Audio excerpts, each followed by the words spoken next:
Honorable laureates, excellences, dear colleagues, dear students, ladies and gentlemen.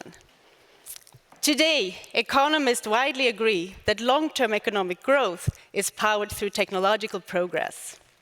This process unfolds through a process of creative destruction. Creative because it builds on new ideas, and destructive because new innovations replace older ones and make long-standing structures obsolete. This year's prize in economic sciences honors 3 scholars whose groundbreaking work has deepened our understanding of how innovation drives economic growth. Mokyr has shown that sustained growth is fueled not by isolated inventions, but by a continuous stream of useful knowledge. It was the ability to understand not just how things work, but why, that allowed the creative side of the progress to accelerate. Technological change has always existed, but it was useful knowledge that transformed it into sustained economic growth. Philippe Aghion and Peter Howitt analyzed ongoing growth by developing a model that put creative destruction right at the core. Their path-breaking framework reveals how an economy can keep growing at the macro level, even though the process is genuinely disruptive at the micro level. Their work has reshaped how we think about growth, with important implications for policy. Together, the laureates' research speaks directly to some of the most pressing questions today. How can societies encourage innovation while managing disruption? How can economic growth be steered in a direction that serves society in the best possible way? And how can we ensure that the engine of growth continues to progress into the future? With that, it is my pleasure to present our first speaker to you.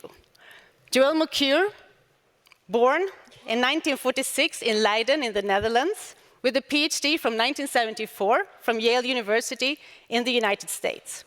His current position is a professor at the Northwestern University in the United States and at the Eitan Bergla School of Economics at Tel Aviv University in Israel. Mokyr is a towering figure in economic history.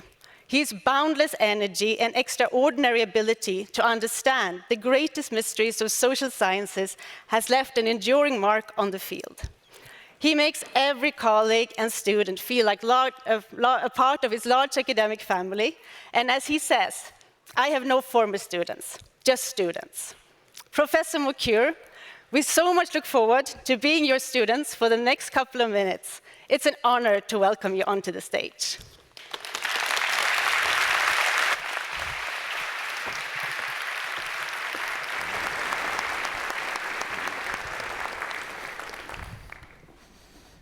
Good afternoon. Before I start, I want to thank the Nobel Foundation and the Swedish Central Bank Selection Committee for doing me the incredible honor of standing here before you. And before I start, I do want to acknowledge that I am humbled to stand here in front of you, where some of my former teachers, James Tobin, Joseph Stiglitz, Kjellin Koopmans, who taught me at Yale, stood, as well as my role models in economic history, Robert Fogel and Douglas North. They were my role models, my mentors, and eventually became my friends. And everything I have done and achieved, I owe to them. Now, let's get to business. So, the question I'm raising today is about the past and future of innovation and if progress can be sustained. And before I get into that, maybe just a little bit of preparatory work. There's something in growth which I have called the curse of concavity. That's a fancy term for basically what you learned in Econ 1, which we called diminishing returns. And of course, the first thing you learn in economics is if you have a fixed factor labor and you keep piling on capital, you keep growing, but the rate of growth will slow down and eventually taper off. But the same is true for other forms of economic growth. So if you look for instance, at what we call Smithian growth, basically what we call the gains of trade, which you learn in the second week of Introduction to Economics. And it's quite clear that if two nations start trading with each other when they haven't before, as the trade expands, they gain, but the incremental gains keep declining. And the same is true for the kind of growth you get from what Douglas North called improved institutions, namely better allocations of resources. So if you allocate the resources better, you will get growth, but as your allocations get better and better, eventually diminishing returns set in. And so the question is, does this also hold for technological progress? Since 1750, and this is of course the essence of the Industrial Revolution, technological progress has become an increasingly important factor in economic growth. Also, the other three, of course, went along. And that is, of course, a bit more controversial. So it has been argued that all the low-hanging fruits have been picked. In other words, we have invented all the things that are important and that improve our lives. And of course, you can't invent something again when it has been invented. And so my learned colleague, Robert J. Gordon, wrote this book, The Rise and Fall of American Growth, in which he points out in great detail that things like indoor plumbing, he has something with indoor plumbing, I don't know why, but indoor plumbing has been invented. It's improved our life, no question about it. And it's already been invented, so we can't invent it again. And so in this last chapter of his book, he basically thinks that this is going to run into diminishing returns, much like the other forms of economic growth. And so the economy, he says, is going to run into headwinds. And he mentions various things like demographic problems and fiscal issues, and we all know and love. And there's some research that does point in the direction that he's right. So here is a very well-known paper by 4 authors, one of whom is Chad Jones, who's right here, and arguing that ideas are getting harder to find. I'm not going to get deeper into the paper. It's an excellent paper. I tend to disagree, but respectfully, shall we say. But here's another form of thing. This is what's known as Eroom's law. Now, don't go into your ChatGPT and ask who Eroom was, because Eroom is just more spelled backward. And the argument basically is that the amount of money that it takes to develop a new drug keeps going up, or the number of new drugs per $1 billion spent is going down. So here is a counter paper. This is a paper by my friend Philippe Paguion, who's sitting right here, and whom you'll hear from in a minute. And they basically argue, no, this is wrong, because, as they point out, which you have to take into account the fact that this technological change happens not just at the level of a particular firm, but old, tired firms are leaving the industry, new, fresh, ambitious firms are getting in, and so voila, technological change will keep going on. And the question really is this lower-hanging fruits metaphor really good? I mean, I must say, that term is actually not used by Bob Gordon, it's used by Tyler Cowen, but it is being kind of the metaphor that people feel is appropriate. And my counter-argument to that is that the growing scientific base of technology actually creates ladders, and the ladders become taller and taller, so that what was once high-hanging fruits are now easier and easier to reach. And what's more, the best fruits may be at the top of the tree, and the tree is still growing. So that metaphor has now been beaten to death, and I'm going to abandon it from now on, but you can sort of see that once you use that metaphor, you're going to worry about this. So what is my bottom line on the future of technological progress and innovation? It's very simple, and it's a very American kind of expression. You ain't seen nothing yet, and the best is still to come. That is my message. Now, can I be wrong? Well, of course I can be wrong. I mean, we all know that historians should not predict the future. But what I'm going to argue with you here today is that if we can understand a little bit about the technologically creative forces in the past, and if, and that's a big if the patterns of the past hold up, we will see that these conditions hold with even greater force today. The basic idea is very simple. I'll just sketch it out. This is something I wrote 20 years ago. But essentially what you do is you partition the huge set of all ideas, I know that's a weird thing to think about, but economists do this kind of thing, into two subsets. One of these, what I call propositional knowledge, and essentially it's knowledge of what, as opposed to prescriptive knowledge, which is essentially techniques. So these are like recipe, how to make a ton of steel, or how to bake a cake, or how to build a nuclear reactor. It can be quite complicated, of course, but that's still what it works like. And basically, I'm borrowing here from another great economic historian, Nathan Rosenberg, pointing out that science, of course, drives technology, as we all understand, but that technology feeds back into science. And so the dynamics of innovation really should be described as some kind of positive feedback loop between propositional knowledge and prescriptive knowledge. And as we know, positive feedback loops under certain conditions can actually diverge and keep growing and growing and growing with no end in sight unless you impose some kind of ceiling.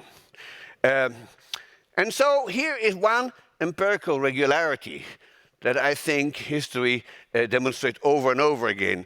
And that is that new scientific tools and instruments, which is basically technology, right, often drives waves of scientific advances. And that science advances because it has new tools and instruments with which it can do research. So here are a few examples that I love to drive this home, but I could produce as many as you want. Here are some of the instruments of the 17th century scientific revolution. And you will all recognize this is Galileo's telescope. It's not the original. The original is lost. This is a copy. And this is Robert Hooke's microscope, which is the first tools to look at very closely at very small human beings. Here's another thing. This is a man called Evangelista Torricelli, who first discovered the existence of atmospheric pressure in 1643. So here you got him, and the thing that he's holding in his hand is actually sort of a proto-barometer in which he proved that the Earth was surrounded by this atmosphere. And of course, you need something else. You need a vacuum pump. So here you have a German called Otto von Guericke, who was actually Lord Mayor of the city of Magdeburg, and he invented the first vacuum pump. Once you have the understanding of a vacuum, and you know how to create it, and you understand the atmosphere, of course, the next thing is what it leads to. This here is Denis Papin's first model of a steam engine. It didn't actually do anything, it was just a demonstration of how it worked. But a few years after this thing, the first steam engine is erected in 1712 in a place called Dudley Castle in England. And every economic historian, of course, tells this in their introduction to economic history. And this leads to this. And this is, of course, an extremely sophisticated Corliss beam steam engine. This is built in the middle of the 19th century, and by that time, it's clear that steam power has really reached a level that it has nobody ever imagined before. Here's something that's a little bit less well known, but perhaps equally important, and that's the improvement in microscope technology. So it was done in the 20s and 30s of the 19th century by a man called Joseph Jackson Lister. The name is familiar. His son, Joseph Lister, was a very famous doctor and bacteriologist, but actually it was his dad who prepared things. So this is what he essentially built, is something called the achromatic microscope objective.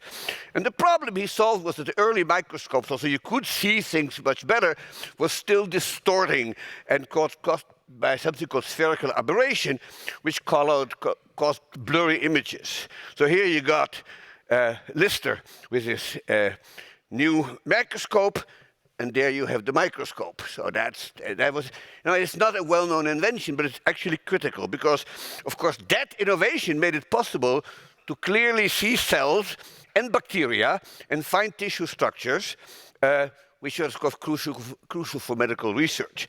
And the net result is what I still believe was the greatest welfare-enhancing discovery in history until then, and that's the germ theory of disease, which would not have been possible without the improvement in the microscope. So you can sort of see how new tools and better tools lead to major scientific breakthroughs.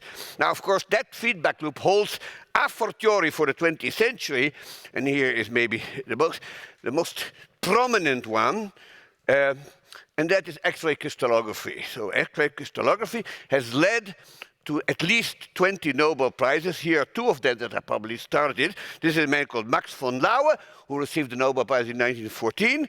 And here you have a man called William Henry Bragg, who won it the year after for his spectrometer. Only case in which a father and son won a Nobel Prize together, as far as I know, in Nobel history. Now, the most famous use of this technological breakthrough, you all know, and that is this very famous photograph. And that is, of course, Rosalind Franklin's 1953 use of crystal spectroscopy to help discover the structure of DNA, which also won the Nobel Prize in 1962. Unfortunately, Franklin had died in 1958, so he didn't get it. But this is one of the truly towering discoveries of the 20th century. And so what about today? And of course, the tools we have that are available to us today dwarf anything that we've seen in the past. And here's just a very short list of them. You know, we have far better telescope, and we have microscopes that make, you know, Hooke's thing look like a toy, right? When you have the Betzig and Hell microscopes that actually won a Nobel Prize in 2014. We have, as we all know, high-powered super-fast computers. We have lasers that led to at least 4 Nobel Prizes, most obviously the one in 1964 for, you know, coming up with the basic physics of lasers. And then more recently, perhaps, we have the CRISPR technique, which also led to a Nobel Prize in 2020 to Jennifer Doudna and Emmanuel Charpentier. So clearly, the Nobel Foundation has recognized this implicitly by giving prizes to people who came up with essentially new technologies that led to further scientific discoveries. And of course, then people will think, well, what about AI? And the question is the AI the mother of all general purpose technologies in this particular area? And I'm not going to list all the possibilities that AI provides to science, but whatever else it will do to our society, it is clearly a fabulous research assistant. And here is a very nice description of how AI serves as a research assistant. You can read it yourself. It is the best research assistant ever devised because of all this. This was written by ChatGPT in 20 seconds. And it sort of makes the point. So, of course, AI also received the Nobel Prize last year through John Hopfield and Geoffrey Hinton, as I suppose everybody here knows.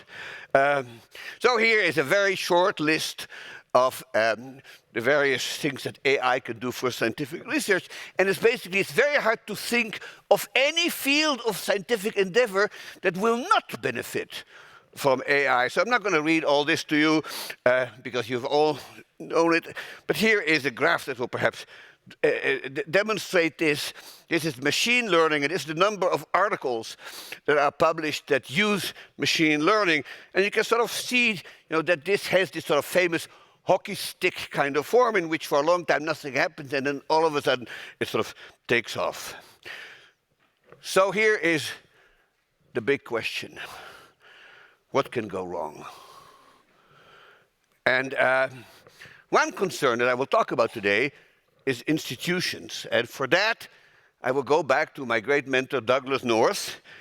And this is a picture of Douglas. You can sort of see here in the picture, he's kind of worried about this. You know, that's, I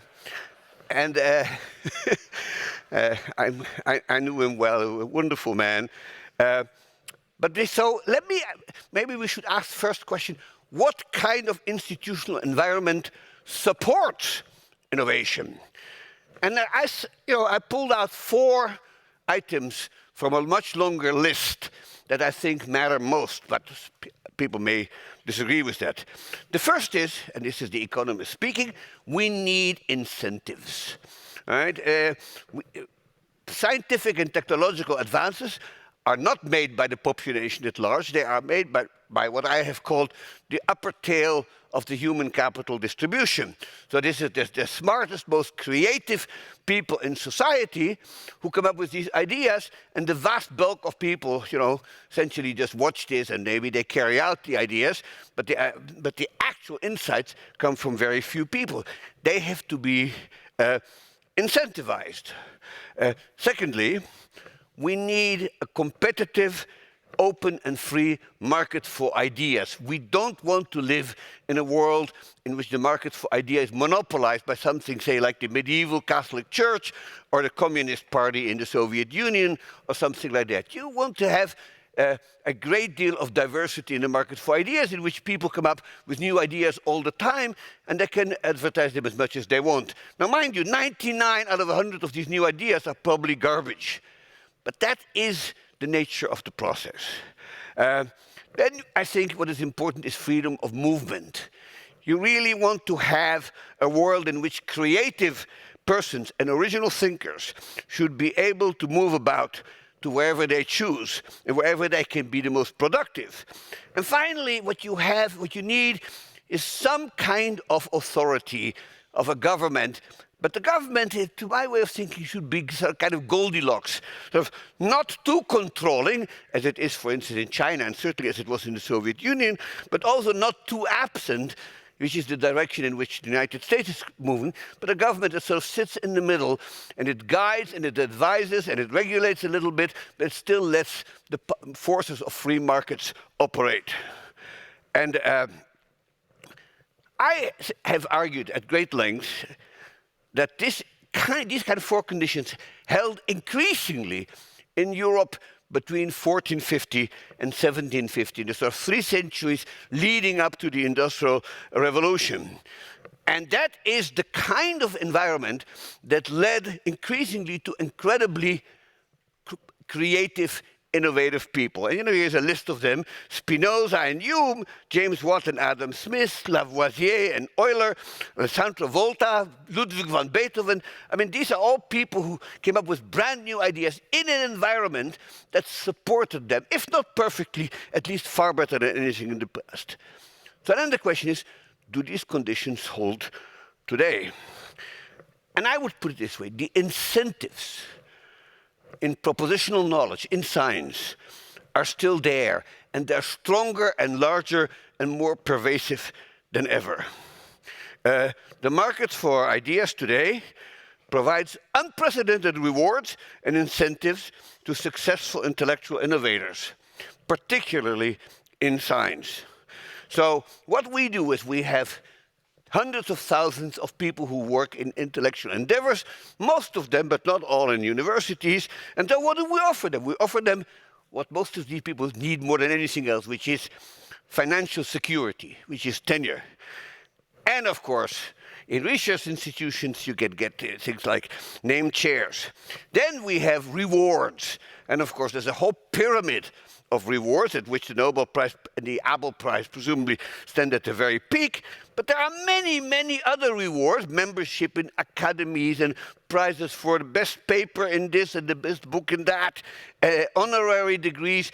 And the funny thing is, these incentives are cheap relative to the benefits that these people bestow on mankind. And that is, I think, a critical thing.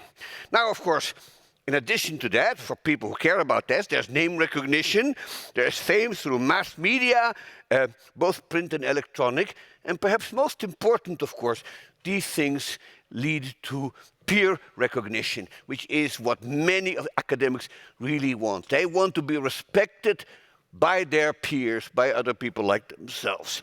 And of course, in addition, for a very few, there's lots of money to be made if they work in the right field and hit it right.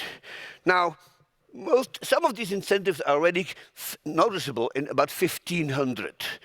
But in some ways, the 20th century has done far better than anybody before. So, the Copley Medal in England for engineering was established in 1738. In 1799, Count Rumford established the Rumford medal. And the first winner of the Rumford Medal was Count Rumford. Clever. But so it goes. But most of these things were still puny until about 1900. And then you get the Nobels in 1901, the Fields Medal in Mathematics in 1936, and on and on and on. So we reward scientists today. And yet, there are sources of concern. One of them is what I call the dynamics of institutional adaptation. So when technology changes, institutions have to adapt in various ways. And the problem is that institutions are usually slow to adapt. It takes decades and decades until various parliamentary committees and political forces agree that some form of regulation or some form of control is necessary. And what evolutionary theory suggests is that adaptation to a changing environment is quite possible, provided that the changes in the technological environment are not too fast and not too abrupt. But a sudden, discontinuous shock will lead to mass extinctions and catastrophes. And we know this is true, of course, from evolutionary history. And so there's some concern that the acceleration in the rate of technological change in recent decades cannot be matched by institutional adaptation. And what's more, the acceleration in the rate of acceleration, which is implied by the last 10 years advances in AI and similar fields. So, you can sort of think about where this is going to be a problem. A certain technological inventions have led to political polarization through social media, for instance. This is something we haven't fully solved, and it's not clear that we will be able to. Now, is the world sufficiently fragmented? So fragmentation has always been, in many ways, a force for the good, in the sense that nations were competing with each other, and therefore nobody could feel left behind. And that, it was true for Europe in the 17th and 18th century, and it's still true for the world. The problem, I think, is that fragmentation is also correlated with nationalism, and that the likelihood of war is, of course, higher the more fragmented the polity is. And so here is an interesting factoid. Between 1500 and 2000 in Europe, there were only 60 to 70 years out of 500 in which there wasn't one major conflict in Europe. And of course, the fragmented world today still, sad to say, is not at peace. And of course, that is closely associated with economic nationalism, which gives us sanctions, it gives us tariffs, it gives us non-tariff barriers, and various sort of unwarranted support for strategic industries. And those things are costly, they're inefficient, and they slow down progress seriously. And then, of course, there's populism. So, I'm not going to have time here to talk about populism. There are probably people in the room who know a great deal more about it than I do. But as I see it, what populism really is an anti-intellectual, anti-elitist movement. And that's problematic because, as I said earlier, most progress is achieved by people in the very upper tail of the human capital distribution, who are in many ways an intellectual elite. They may be university professors, they may be top scientists, but they are members of an elite. If society turns against those elites, you can see trouble on the horizon. And we have to now, that's particularly associated with autocracies and people like Putin, Orban, and similar. And then, of course, we are being threatened by something which I would call xenophobia. Much progress has been achieved, particularly in the US, by engineers, scientists, people who came from many other countries. And the three winners of the Nobel Prize this year, all of them were born outside the United States and did most of their work in the United States, and that is quite typical. And so there are then failures in the market for ideas, misinformation, disinformation proliferate. Many of them may lead to sort of crazy ideas that become more and more popular thanks to social media. And there's a serious threat to the mobility of upper-tail human capital today, due to policies, and not just in the United States, but almost everywhere, that are known as anti-immigration policies, which are a source of great concern. So, in conclusion then, I don't think there is place for unbridled optimism the way I felt about, say, 2 decades ago. I read the papers too, and the future of Western industrialized countries is, I think, placed in the balance. And as Sigmund Freud said in one of the most masterly understatements of the 20th century, in his end of his Future of an Illusion, he said, while mankind has made continual advances in its control over nature and may be expected to make still greater ones, it is not possible to establish with certainty that a similar advance has been made in the management of human affairs. No kidding, Ziggy. And the IMF has, warned us against all these geopolitical risks. And so, if we were to return to Bob Gordon's headwinds, the most serious headwind that I'm scared of, ladies and gentlemen, is not the national debt. It is not the aging of the population, as Gordon contends. It's this. Against stupidity, the gods themselves contend in vain. Friedrich Schiller. Thank you very much.